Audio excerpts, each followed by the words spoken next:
नमस्कार, आप देख रहे हैं राष्ट्र प्रथम। आपके साथ मैं हूं तुषार शर्मा। उत्तराखंड के इस खास बुलेटिन में आपका स्वागत है। उन तमाम खबरों से आपको कराएंगे मुखातिब, लेकिन उससे पहले सुर्खियां। गृह मंत्री अमित शाह के जम्मू कश्मीर दौरे से पहले दहला उधमपुर 8 घंटे में 2 हुए ब्लास्ट। अंकिता को लेकर इंटरनेट मीडिया पर अभद्र टिप्पणी के विरोध में प्रदर्शन। हरिद्वार देहरादून हाईवे पर लगाया जाम। जनहित में कड़े फैसले से पीछे नहीं हटती डीएम सोनिका। अल्प समय से प्रशासनिक सेवा में बनाई अलग पहचान। सीएम और मंत्रियों की दिल्ली दौड़ ने चढ़ाया राजनीतिक पारा। भर्ती घपले और अंकिता हत्याकांड पर भारतीय जनता पार्टी हाईकमान गंभीर। राष्ट्रीय स्वच्छ सर्वेक्षण 2022 में गंगा नहर की श्रेणी में हरिद्वार को स्वच्छता पुरस्कार। देहरादून में भी स्थिति में सुधार। खबरें जानेंगे विस्तार से। आपको बता दें कि जम्मू कश्मीर के उधमपुर जिले में पिछले 8 घंटों के भीतर 2 बम विस्फोट ने सनसनी मचा रखी है। पहले बुधवार देर रात जम्मू के उधमपुर जिले में एक बस में हुए धमाके से पूरे जिले में हड़कंप मच गया। इस धमाके में 2 लोग गंभीर रूप से घायल भी हो गए। बता दें कि बस के आसपास खड़े अन्य वाहनों को भी नुकसान पहुंचाया गया है और पुलिस ने इस धमाके के आतंकी एंगल से इनकार नहीं किया है। बता दें कि गुरुवार सुबह 6 बजे इसी इलाके में एक और धमाका हुआ। यह दूसरा धमाका एक बस से ठीक उसी तरीके से उठा जैसे बुधवार शाम उधमपुर के एक पेट्रोल पंप में खड़ी बस में हुआ था। हालांकि कोई नुकसान नहीं हुआ है। इसके बाद तमाम सुरक्षा एजेंसी अलर्ट मोड पर आ गई हैं। उधमपुर में यह विस्फोट ऐसे वक्त पर हुआ है जब केंद्रीय गृह मंत्री अमित शाह 4 अक्टूबर को जम्मू कश्मीर के दौरे पर आ रहे थे। आपको बता दें, हालांकि उनका यह दौरा 30 अक्टूबर को तय किया गया था, लेकिन बाद में इसे टालकर तारीख आगे बढ़ा दी गई है। और विस्फोट की घटना को लेकर जम्मू के एडीजी के बयान में बताया गया है कि उधमपुर के डोमेल चौक पर पेट्रोल पंप के नजदीक बुधवार की रात करीब 10:30 बजे विस्फोट हुआ और इसमें 2 लोगों को मामूली रूप से चोट आई है। और इस तरह आज सुबह करीब 6 बजे पुराने बस अड्डे पर खड़ी बस में विस्फोट हुआ। हालांकि इसमें किसी के हताहत होने की खबर नहीं सामने आई है। बता दें कि बुधवार देर रात करीब 10:30 बजे जम्मू के उधमपुर जिले का दुमेल चौक एक धमाके की गूंज से दहल उठा और यह धमाका 2 मेल चौक के पास पेट्रोल पंप में खड़ी एक बस में हुआ। इस पेट्रोल पंप के ठीक सामने भारतीय सेना का एक चेकिंग पॉइंट भी मौजूद है और चश्मदीदों के मुताबिक धमाके की आवाज इतनी जोरदार थी कि आवाज से पूरा उधमपुर शहर दहल उठा। और इस धमाके में जहां बस के छत को नुकसान पहुंचाया तो वहीं पेट्रोल पंप में खड़े कुछ अन्य वाहनों को भी नुकसान पहुंचाया। इस धमाके के बाद इलाके को पुलिस ने सील कर दिया और वरिष्ठ अधिकारी मौके पर पहुंचे। बीते 8 घंटों में दूसरा धमाका है ये। अंकिता भंडारी हत्याकांड को लेकर राष्ट्रीय स्वयंसेवक संघ से जुड़े विपिन कर्णवाल की ओर से इंटरनेट मीडिया पर की गई अभद्र टिप्पणी को लेकर नाराज स्थानीय नागरिकों ने दूसरे दिन भी रायवाला थाने के समक्ष प्रदर्शन किया। बता दें, उन्होंने इस मामले में सख्त कार्रवाई की मांग की है। प्रदर्शनकारियों ने हरिद्वार देहरादून हाईवे पर जाम लगा रखा है। पुलिस प्रदर्शनकारियों से बात कर जाम खुलवाने का लगातार प्रयास कर रही है और जिस तरह से तस्वीरों में आप देख रहे हैं, लोगों का जमावड़ा भी वहां पर लगा हुआ है। हालांकि प्रदर्शनकारियों का कहना है कि इस तरह के मामले में शीघ्र कार्रवाई होनी चाहिए। बीते मंगलवार को रायवाला निवासी विपिन ने इंटरनेट मीडिया पर अंकिता भंडारी और उसके परिवार के खिलाफ अभद्र टिप्पणी की थी, जिसे लेकर स्थानीय नागरिकों में गुस्सा बरकरार है। बता दें कि प्रदर्शनकारियों ने पुलिस के खिलाफ भी नारेबाजी की और उनका आरोप था कि 2 दिन बाद भी पुलिस ने अब तक विपिन पर कोई कार्रवाई नहीं की। प्रदर्शनकारियों ने विपिन के रायवाल स्थित होटल और रिजॉर्ट की जांच की मांग की और डोईवाला अंकिता भंडारी के हथियारों को फांसी दिलाने की मांग को लेकर पूर्व सैनिक संगठन से जुड़े पूर्व सैनिकों ने नगर में रैली निकालकर उप जिलाधिकारी के माध्यम से मुख्यमंत्री को ज्ञापन भेजा। इस दौरान संगठन के अध्यक्ष एडवोकेट सुनील शर्मा ने कहा कि इस तरह की घटना देवभूमि को शर्मसार करने वाली घटना है। इसके दोषियों को सख्त से सख्त सजा देकर अन्य लोगों के लिए मिसाल कायम करनी चाहिए। जिसकी तरह से दुस्साहस कोई भी ना कर सके। तो सीधे तौर पर लोगों का जमावड़ा वहां पे लग गया है। रोड को जाम करके वो लोग बैठे हुए हैं। साल 2010 बेंच की आईएएस अधिकारी सोनिका को यूं तो अभी प्रशासनिक अधिकारी के रूप में कम ही समय हुआ है, लेकिन अपनी सहज सरल और बेदाग छवि के चलते वो अपनी अलग पहचान बनाने में सफल रही हैं। खासतौर पर प्रशासनिक निर्णय लेने हो तो वो बिना संकोच कड़े फैसले लेने से भी पीछे नहीं हटती। बता दें कि अधिकारी सोनिका वर्तमान में जिलाधिकारी देहरादून में, साथ ही मुख्य कार्यकारी और अधिकारी स्मार्ट सिटी और उपाध्यक्ष मसूरी देहरादून विकास प्राधिकरण की जिम्मेदारी संभाल रखी है। जिलाधिकारी के रूप में जहां वो जनता के लिए कोमल हृदय वाली अधिकारी हैं, तो वहीं एमडीडीए उपाध्यक्ष और सीईओ स्मार्ट सिटी के रूप में शहर के सुनियोजित विकास के लिए उनकी सख्त छवि भी देखने को मिलती है। जिलाधिकारी सोनिका इस धारणा के साथ अपने प्रशासनिक दायित्वों का निर्वहन करती हैं कि यदि जनता की भलाई है तो सख्त फैसले से भी गुजरे नहीं है। बता दें कि हाल ही में जब मालदेवता के सरखेज क्षेत्र में बादल फटने से बड़ा पैमाने पर जान माल का नुकसान हुआ, तो जिलाधिकारी सोनिका अपनी जान की परवाह किए बिना दुरूह मार्गों को पार करके जनता के बीच पहुंच गए। उनके निरंतर मौजूदगी के चलते पूरा प्रशासनिक अमला और राहत बचाव दल दिन रात आपदाग्रस्त क्षेत्र में मुस्तैद रहा। जिस अंदाज में जिलाधिकारी सोनिका प्रत्येक सोमवार को जन सुनवाई कार्यक्रम में आयोजित कर रही थी, उसे लेकर जनता राहत में दिख रही थी, क्योंकि जन सुनवाई में प्राप्त शिकायतों पर की गई कार्रवाई की समीक्षा जिलाधिकारी स्वयं कर रही हैं।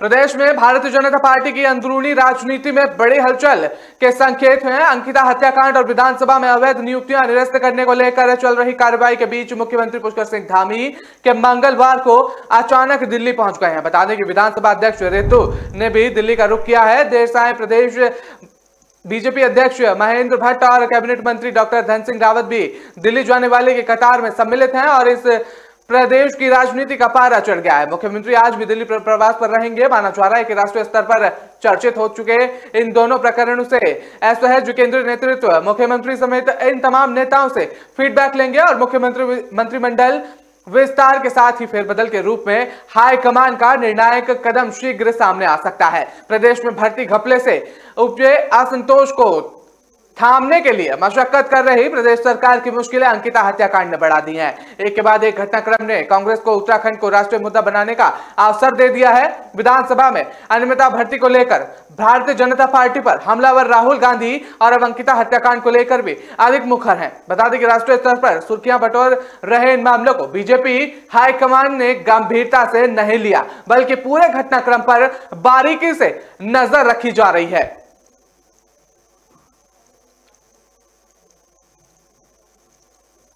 राष्ट्रीय स्वच्छ सर्वेक्षण 2022 के परिणाम उत्तराखंड के लिए सुकून देने वाले हैं। अब गंगा शहरों की श्रेणी में हरिद्वार को स्वच्छता पुरस्कार के लिए चयनित किया गया है। इसके अलावा 3 से 10 लाख की आबादी वाले शहर की विशेष उल्लेखित श्रेणी में देहरादून को भी शामिल किया गया है। केंद्रीय आश्वासन और शहरी विकास मंत्रालय की ओर से इस संबंध में शासन और शहरी विकास निदेशालय को पत्र भेजकर उक्त जानकारी दी गई है। राज्य में स्वच्छ भारत मिशन के मिशन प्रबंधक रवि किशन बिष्ट ने के अनुसार गंगा शहरों की श्रेणी में राज्य के 15 नगर निकाय शामिल हैं।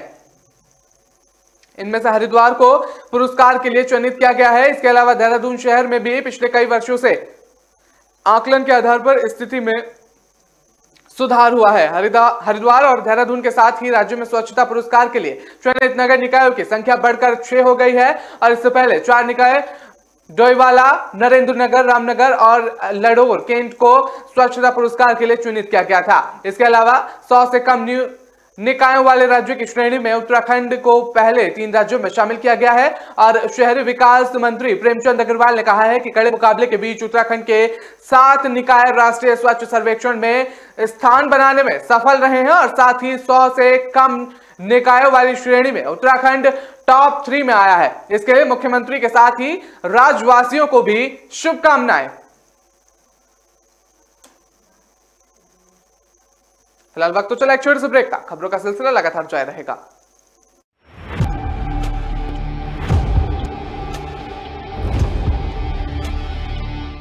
दिल का परिंदा उड़ चला, अंदाज अपना मन चला, खुद की तो सुन ले, जी भर के जी ले, रुकना ना तू अब ठहर।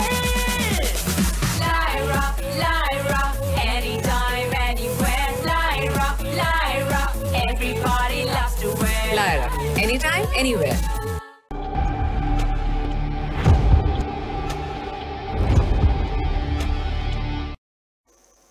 ब्रेक के बाद का स्वागत है। रुक करते हैं अगली खबर का। आपको बता दें कि उत्तराखंड को पर्यटन की दृष्टि से विकसित करने के राज्य सरकार के प्रयासों को केंद्र ने भी सराहा है। आपको बता दें विश्व पर्यटन दिवस पर उसे मिले 2 पुरस्कार। इसकी पुष्टि करते हैं केंद्रीय पर्यटन मंत्रालय के तत्वाधान में मंगलवार को दिल्ली में आयोजित राष्ट्रीय पर्यटन अवार्ड कार्यक्रम में उत्तराखंड को बेस्ट टूरिज्म डेस्टिनेशन अवार्ड और पर्यटन के सर्वगीण विकास के लिए प्रथम पुरस्कार प्रदान किया गया। उपराष्ट्रपति जगदीप धनखड़ के हाथों पर्यटन मंत्री सतपाल महाराज ने ये पुरस्कार ग्रहण किया है। इस मौके पर केंद्रीय पर्यटन मंत्री जी किशन रेड्डी और राज्य मंत्री भट्ट भी उपस्थित रहे थे और उधर मुख्यमंत्री पुष्कर सिंह धामी ने राज्य को ये पुरस्कार मिलने पर प्रदेशवासियों को शुभकामनाएं भी दी हैं। साथ ही इस प्रदेश में पर्यटन को बढ़ावा देने वाले कदम बताते हुए कहा है कि इससे यहाँ के नैसर्गिक स्थलों और पर्यटन क्षेत्रों को देश और विश्व में पहचान मिलेगी। पर्यटन मंत्री सतपाल महाराज ने पुष्कर और पुरस्कार ग्रहण करने के बाद राज्यवासियों और पर्यटन उद्योग से जुड़े व्यक्तियों को शुभकामनाएं देते हुए कहा कि सम्मान उत्तराखंड के लिए गौरव की बात है। उत्तराखंड देशवासी के सैलानियों को प्रदेश में आने का निमंत्रण देता है और पर्यटन की भी सभी श्रेणियों में सुविधाएं और अवसर यहां उपलब्ध हैं। और इसी कड़ी में मंगलवार को ही पहाड़ों की रानी मसूरी में हेलीकॉप्टर के माध्यम से हिमालय दर्शन सेवा भी प्रारंभ की गई है।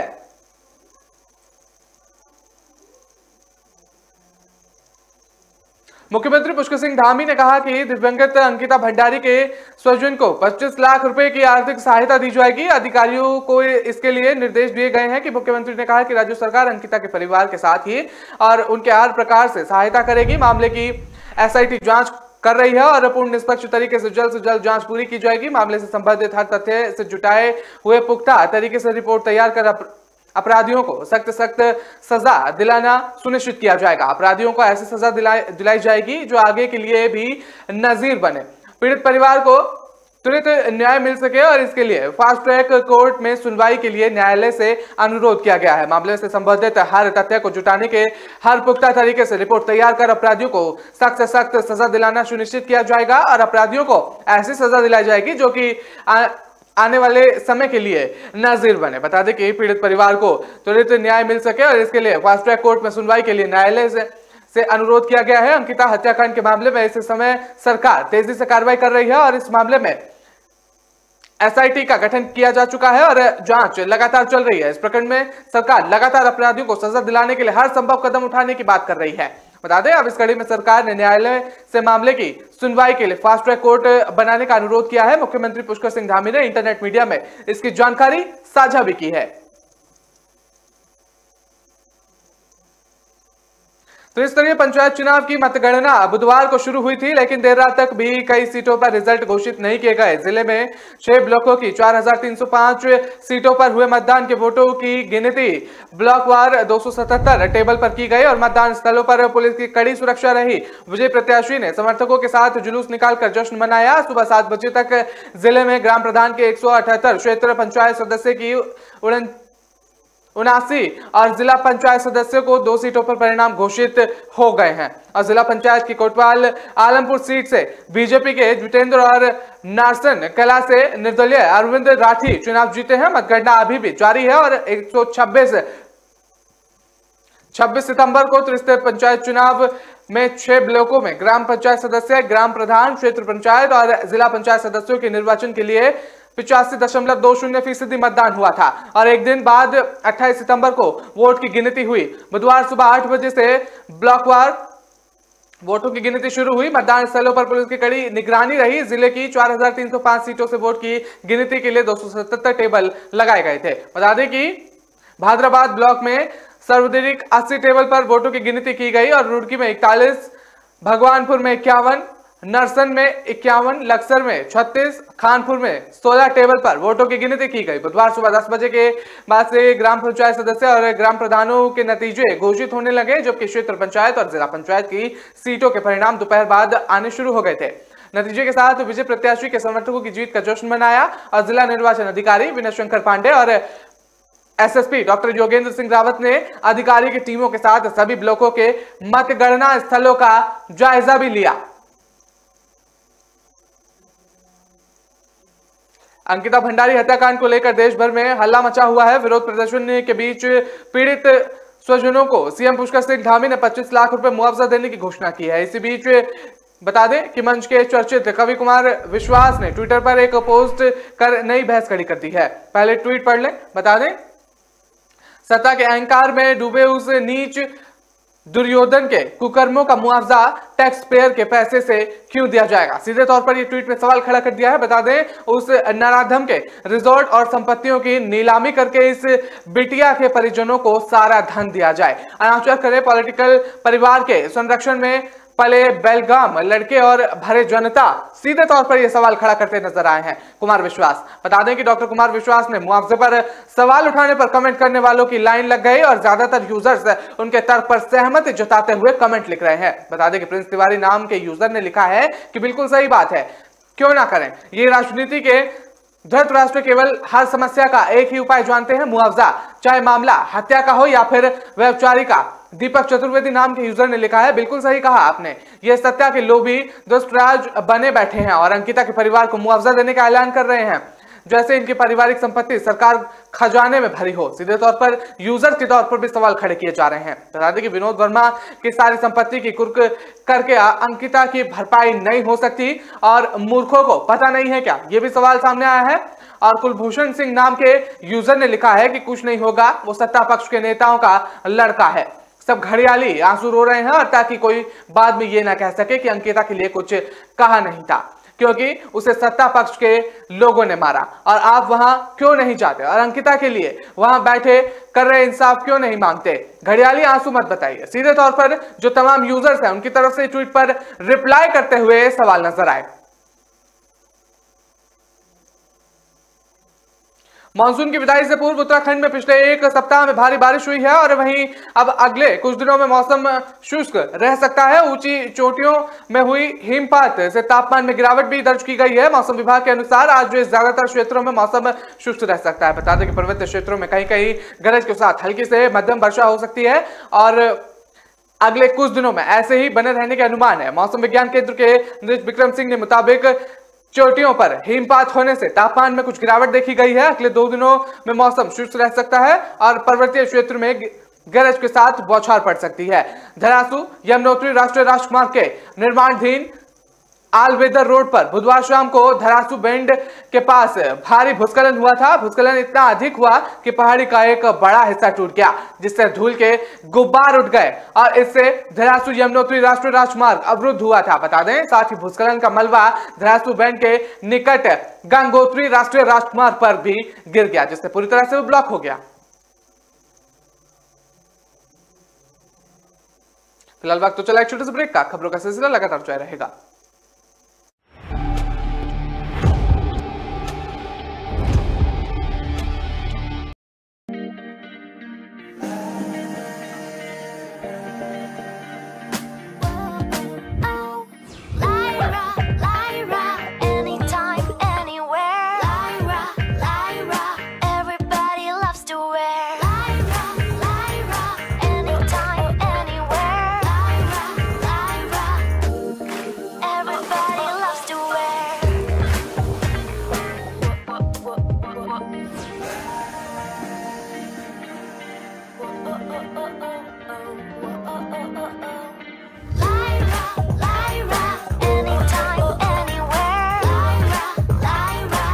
My life, my Lyra.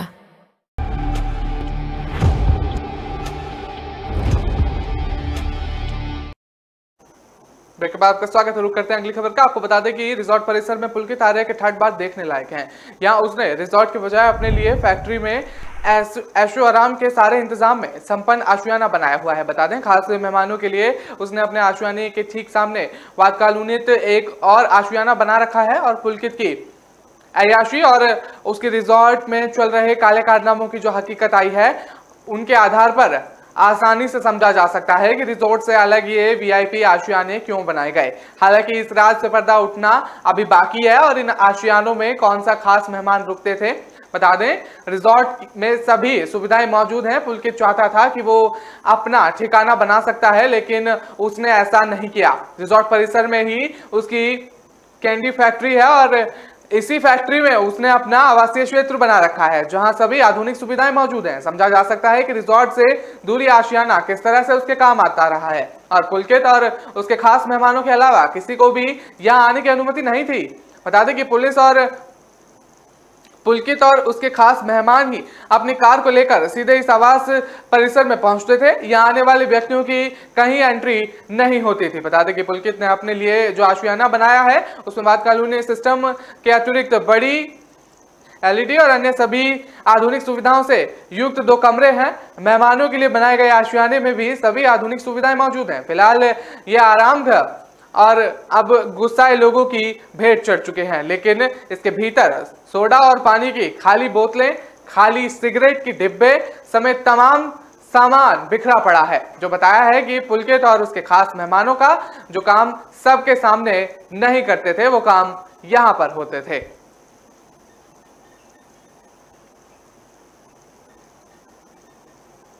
राज्य में डेंगू का प्रकोप थम नहीं रहा है। ऐसा कोई दिन नहीं जब डेंगू के मामले नहीं मिल रहे हैं। यही नहीं, इस साल अब तक 1000 से अधिक व्यक्तियों में डेंगू की पुष्टि हो चुकी है। बता दें दिनों दिन डेंगू की विकराल स्थिति होती जा रही है और स्वास्थ्य महकमा भी इससे चिंता नजर आ रही है। बुधवार को भी प्रदेश में 57 व्यक्तियों में डेंगू की पुष्टि हुई है और इनमें सबसे अधिक 49 मामले देहरादून जिले में मिले हैं। इसके अलावा पौड़ी में 6 और टिहरी में 2 लोग डेंगू पीड़ित मिले हैं। इसी तरह इस साल राज्य में अब तक डेंगू के 1052 मामले सामने आ चुके हैं और इनमें से सबसे अधिक 765 डेंगू मामले देहरादून जनपद में मिले हैं। अच्छी बात यह है कि डेंगू का मच्छर इस बार ज्यादा घातक प्रभावित नहीं है। अधिकांश मरीज स्वस्थ हो चुके हैं। जो वर्तमान में डेंगू पीड़ित हैं उनकी स्थिति सामान्य है। डेंगू से अभी तक किसी मरीज की मौत नहीं हुई है। उत्तराखंड में कोरोना के 13 नए मामले भी मिल चुके हैं। देहरादून में 8, हरिद्वार में और नैनीताल में 2 और उधम सिंह नगर में 1 व्यक्ति संक्रमित मिला है, जबकि 9 जिलों में अल्मोड़ा, बागेश्वर, चमोली, चंपावत, पौड़ी, उत्तरकाशी, पिथौरागढ़, रुद्रप्रयाग, टिहरी में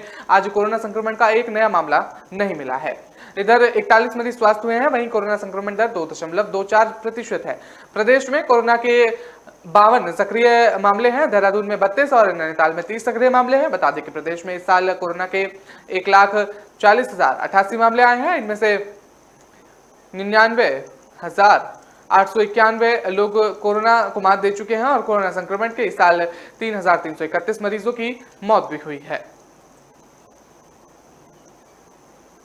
अंकिता हत्याकांड की कड़ियां जुड़ने के लिए एसआईटी ने जम्मू निवासी उसके दोस्त पुष्प को आज बयान दर्ज कराने के लिए ऋषिकेश बुलाया है। अंकिता और पुष्प के बीच लगातार बातचीत हो रही थी। इस दौरान अंकिता ने रिजॉर्ट में चल रही कई काले कारनामों की भी पुष्प से साझा किए हैं और ऐसे में एसआईटी को उम्मीद है कि पुष्प से महत्वपूर्ण जानकारियां मिल सकती हैं जो जांच के आगे बढ़ाने में अहम साबित होंगी। दूसरी तरफ एसआईटी ने हत्यारोपितों की पुलिस से कस्टडी रिमांड लेने के लिए कोटद्वार में न्यायिक मजिस्ट्रेट प्रथम की कोर्ट में प्रार्थना और पत्र दाखिल किया है। इस प्रार्थना पत्र पर आज सुनवाई होगी और रिजॉर्ट में रिसेप्शनिस्ट 19 वर्षीय अंकिता भंडारी की 18 सितंबर को चिल्ला नहर में जिंदा फेंककर हत्या कर दी गई थी। इस मामले में मुख्य आरोपित रिजॉर्ट स्वामी पुलकितार्य के साथ 2 प्रबंधकों सौरभ भास्कर और अंकित गुप्ता को गिरफ्तार किया जा चुका है। हत्याकांड की जांच एसआईटी कर रही है। एसआईटी के प्रभारी डीआईजीपी रेणुका देवी ने बताया कि अब तक की जांच में कई अहम सुराग हाथ लगे थे और इसी कड़ी में गुरुवार को अंकिता के मित्र पुष्प को भी बयान दर्ज कराने के लिए बुलाया गया है।